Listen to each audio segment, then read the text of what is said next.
That's right, Cynthia. You know, doctors say dizziness, weakness, nausea, those are all symptoms of heat exhaustion, but they do also add that's just one of three main heat-related illnesses we all need to consider as temperatures continue to soar this summer.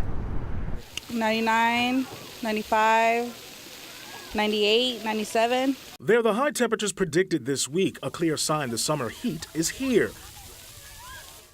And just as many North Texans are trying to find ways to keep cool, many people like Monique Bellegarde are remaining mindful the heat index has the potential to hit the triple digits this week. Try to stay indoors, at the main hot times of the day, so we try to get out a little bit early before it gets really humid. The summer sun has many people posting up in the shade, but medical professionals are reminding folks who have to be outside to take precautions in reducing the risk of heat-related illness as temperatures and humidity begin to soar. Dr. Seamus Lonergan is medical director and emergency physician at Baylor Scott and White Medical Center in Irving. He says there are three main tiers of heat-related illness people need to be mindful of. Heat cramps are the first stage. The first things that you might start to see with the milder form heat cramps are just that, muscle cramping due to dehydration.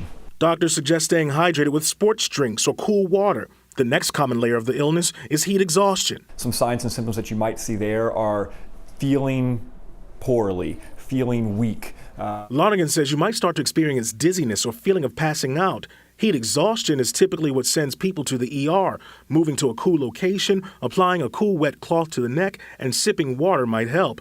The most severe of the heat illnesses to the body is heat stroke. How we define in the emergency department is any elevated temperature with a sign of altered mental status. That could lead up to signs of confusion, weakness in the body, difficulty speaking or fainting. Doctors say seeking out shade and staying hydrated can make a difference. And I want you to know I also did some checking with the Dallas County Health Department. They say so far about 100 people have been treated for heat-related illnesses so far this year.